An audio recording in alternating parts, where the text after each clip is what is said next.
오늘 우리에게 허락하신 말씀은 예레미야애가 3장 19절에서 39절 말씀인데요. 저희는 19절에서 26절까지 읽겠습니다. 내 고초와 재난 곧 쑥과 단즙을 기억하소서. 내 마음이 그것을 기억하고 내가 낙심이 되오나 이것을 내가 내 마음에 담아 두었더니 그것이 오히려 나의 소망이 되었사옴은 여호와의 인자와 긍휼이 무궁하심으로 우리가 진멸되지 아니함이니이다. 이것들이 아침마다 새로우니 주의 성실하심이 크시도소이다. 내 심령에 이르기를 여호와는 나의 기업이시니 그러므로 내가 그를 바라리라 하도다. 기다리는 자들에게나 구하는 영혼들에게 여호와는 선하시도다. 사람이 여호와의 구원을 바라고 잠잠히 기다림이 좋도다. 아멘. 예레미야 애가를 어제 새벽 기도에서 소개했습니다.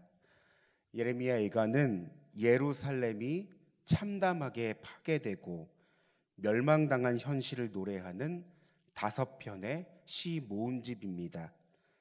그래서 예레미야 애가를 하나님 앞에서 부르는 탄식의 노래라고도 하는데요. 전반적인 내용을 살펴보면 환난과 고통, 전쟁과 폭력, 희생과 슬픔 등 암울한 내용들이 기록되어 있습니다. 그런데 놀랍게도 오늘 본문의 내용은 예레미야가 전체 말씀 중 유일하게 희망을 노래하는 대목인데요. 비록 하나님의 진노와 심판이 있었지만 다시금 회복과 구원을 제시함으로 희망적인 메시지를 담고 있습니다. 여러분, 우리 19절 말씀을 다시 한번 읽겠습니다. 내 고초와 재난 곧 쑥과 담즙을 기억하소서. 쑥과 담즙이란 표현이 나옵니다. 고초와 재난을 은유적으로 표현한 것입니다. 이는 예레미야 애가에서 나오는 문학적 특징 중에 한 가지인데요. 심경이나 상황을 이미지화시켜 보다 생생하게 전달하기 위한 방법입니다. 즉 예루살렘의 상황을 바라보며 비탄한 심경을 토로하고 있다는 것을 우리가 볼 수 있습니다. 그리고 20절 말씀이죠. 이 모든 것들로 인해 낙심된다고 합니다. 여러분, 그 당시를 생각해 볼까요? 나라는 바벨론에 의해 철저히 멸망당했습니다. 여러분, 유다 민족에게 있어 예루살렘은 그들의 믿음과 삶의 중심지라 할 수 있습니다. 영원할 것 같은 예루살렘마저 멸망을 당했습니다. 또한 백성들은 말할 수 없는 고통과 수치를 당했습니다. 그러니 절망하고 낙심할 수밖에 없습니다. 그러나 우리가 21절 말씀을 볼까요? 여러분, 이해할 수 없는 일이 일어납니다. 낙심을 마음에 담아두었더니 오히려 소망을 가지게 되었다는 겁니다. 여러분, 이것이 무슨 뜻일까요? 우리가 성경의 원어인 히브리어로 이 본문을 살펴보면 더 정확한 뜻을 알 수 있는데요. 이렇게 해석됩니다. 내가 나의 마음에 돌이켜 생각해 보니 내가 소망이 있음을 알게 되었습니다. 여러분, 그 소망이 무엇입니까? 하나님입니다. 그러니까 저자는 낙심과 절망 가운데 하나님이 계시다는 사실을 깨닫게 된 것이죠. 바로 22절 말씀이죠. 인자와 긍휼이 많으신 하나님입니다. 그래서 본문을 다시 한번 정리하면 예레미야는 하나님의 심판 속에서 이스라엘을 사랑하시고 선을 베푸실 하나님의 본심을 발견했던 것입니다. 그래서 그는 소망을 가질 수 있었던 것입니다. 여러분, 우리는 저자의 고백 가운데 중요한 신앙의 교훈을 한 가지 찾아볼 수 있습니다. 무엇입니까? 하나님에 대한 알미입니다. 그가 성경을 통해 탄식하고 간구했던 모든 것이 하나님이 누구인지를 알았기에 가능했던 토로였습니다. 하나님의 심판과 구원 그리고 회복까지 이 모든 것이 하나님의 주권 가운데 있다는 것을 알았기에 그는 하나님께 소망을 두며 이런 고백을 할 수 있었던 겁니다. 여러분, 우리의 경우도 마찬가지입니다. 신앙을 하나님과의 관계라는 이 관점에서 바라볼 때 우리는 하나님을 아는 만큼 하나님에 대해 말할 수 있습니다. 아는 만큼 하나님을 고백할 수 있죠. 아는 만큼 기도할 수 있습니다. 그리고 아는 만큼 신뢰할 수 있습니다. 그래서 우리는 하나님이 누구인지, 나에게 어떤 일을 하셨는지, 그분의 뜻이 무엇인지 계속적으로 하나님에 대한 알을 멈추지 말아야 합니다. 살아가며 우리가 어렵고 힘든 순간순간들을 마주하게 됩니다. 절망적이고 답이 보이지 않는 인생을 살아갈 때도 있습니다. 여러분, 우리는 그때마다 고개를 숙여 절망과 허탈함 속에서 하루하루를 보내는 것이 아니라 하나님이 누구인지 알기에 고개를 들어 하나님을 향해 소망을 품어야 합니다. 우리가 신앙을 가질 때, 그 신앙을 가지고 살아갈 때 때때로 신앙을 내려놓고 저버리는 경우가 있습니다. 왜 그럴까요? 여러 가지 이유가 있겠죠. 믿음이 없어서, 정말 믿지 못해서. 그런데 하나님을 오해하고 하나님을 모르기 때문에 신앙을 저버리거나 방황하는 경우가 있습니다. 정말 안타깝죠, 여러분? 여러분, 우리의 경우는 어떻습니까? 어쩌면 하나님을 잘 알지 못해 오해하는 우리의 모습은 없습니까? 여러분, 그래서 하나님을 아는 것이 중요합니다.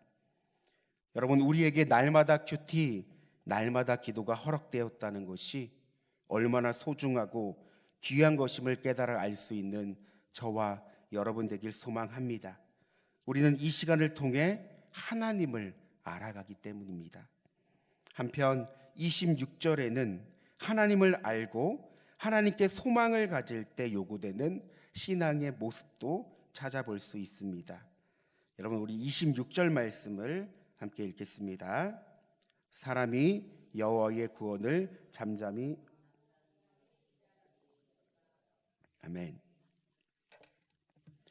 성경은 하나님을 바랄 때 어떤 신앙의 모습을 가져야 한다고 말합니까? 기다림입니다. 인내죠.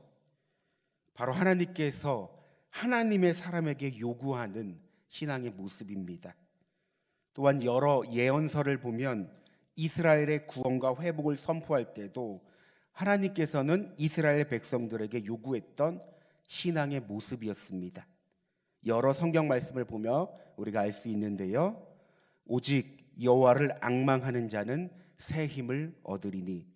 여러분, 여기서 앙망은 히브리어의 원어인 이 히브리어로 참을성 있게 기다리라 라는 뜻입니다. 이제 야곱 집에 대하여 낯을 가려우시는 여호와를 나는 기다리며 그를 바라보리라. 여호와여, 주의 심판하시는 길에서 우리가 주를 기다렸사오니.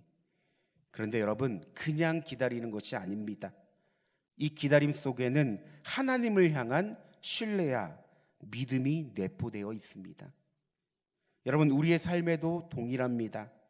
하나님께서 우리의 삶에 인내와 기다림의 시간을 허락하실 때가 있습니다. 하나님은 이 시간을 통해 우리를 하나님의 사람으로 다뤄가십니다. 하나님을 향한 신뢰와 믿음을 훈련시키십니다. 이것을 충분히 훈련받지 못하면 신앙의 성장과 성숙이 멈춰집니다. 결국 신앙이 온전해질 수 없습니다. 하나님께서 반드시 내 삶 가운데 역사하실 거야. 하나님께서 반드시 나의 기도를 들으시고 응답하실 거야. 그리 아니하실지라도 그럼에도 불구하고 끝까지 하나님을 붙잡고 하나님을 신뢰하는 것, 여러분, 이것이 믿음입니다. 하나님은 우리를 믿음의 훈련을 시키시며 우리가 온전해지도록 기다림을 허락하십니다.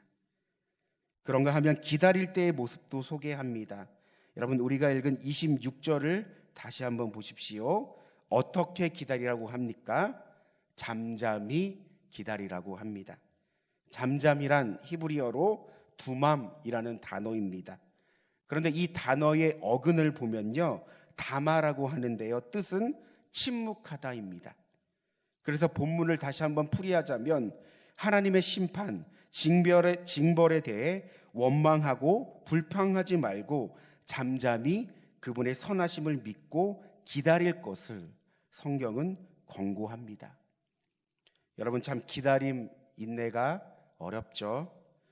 우리의 삶을 보면 때때로 기다림 가운데 불평과 불만, 의심과 걱정, 두려움으로 기다림을 보낼 때가 있습니다. 그러나 성경은 침묵 가운데 하나님을 기다리라고 합니다. 따라서 나의 소리를 내기보다는 침묵 가운데 하나님의 음성에 귀 기울여야 합니다. 사람과 방법을 의지하기보다는 침묵 가운데 하나님을 의지해야 합니다. 걱정과 두려움보다는 침묵 가운데 하나님을 신뢰하고 우리의 삶을 온전히 하나님께 맡길 수 있는 시간이 바로 기다림의 시간이라는 것을 성경을 통해 묵상해 봅니다. 여러분, 우리는 어떤 기다림과 인내의 시간을 보내고 있습니까? 이 시간 가운데 하나님께서 원하시는 것이 있다면 무엇일까요?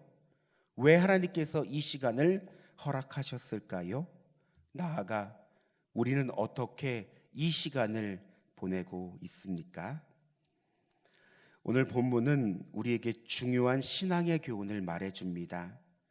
여러분, 우리가 우리의 삶에서 문제가 발생하고 어렵고 힘든 일이 일어나지만 그것을 받아들이는 자세는 저마다 다릅니다. 어떤 이는 그저 절망합니다. 어떤 이는 남을 원망하며 자기의 삶을 한탄하기도 합니다. 또한 어떤 이는 비록 처참한 현실 속에서 슬픔과 절망을 경험하지만 하나님을 바라보며 소망을 품습니다. 여러분, 우리는 어떤 자입니까? 오늘 본문을 생각하며 두 가지 기도 제목을 놓고 함께 기도하기를 원합니다. 첫째, 날마다 큐티, 날마다 기도를 통해 하나님을 더욱더 알 수 있는 우리가 되길. 두 번째, 어떤 상황에도 하나님을 신뢰하고 하나님을 바라볼 수 있는 우리가 될 수 있도록 여러분, 우리 다 함께 주님의 이름을 한번 부르고 기도하겠습니다. 주여! 사랑과 은혜가 충만하신 하나님, 오늘 예레미야가 말씀을 통해 또다시 하나님의 은혜를 구하고 또 하나님의 은혜를 바라봅니다. 하나님, 비록 유다 나라가 하나님의 심판을 받아 멸망을 당했지만 하나님, 그 가운데 서서 예레미야는 소망을 노래하며 하나님이 누구인지를 말합니다. 하나님은 인자와 긍휼이 많으십니다. 하나님은 선하십니다. 그러기에 하나님은 우리를 구원하시며 우리를 회복할 것입니다라고 예레미야는 담대히 그 믿음을 선포하고 있습니다. 하나님, 우리들의 삶 가운데도 하나님이 누구인지 더욱더 알 수 있는 귀한 은혜를 더하여 주시옵소서. 성령님, 우리로 하여금 깨닫게 하시고 알게 하시고 더욱더 하나님을 고백할 수 있는 귀한 우리의 삶이 될 수 있도록 우리를 인도하여 주시옵소서. 그러므로 어떠한 상황 가운데 하나님을 끝까지 믿고 신뢰할 수 있는 우리의 신앙이 되게 하여 주시옵소서.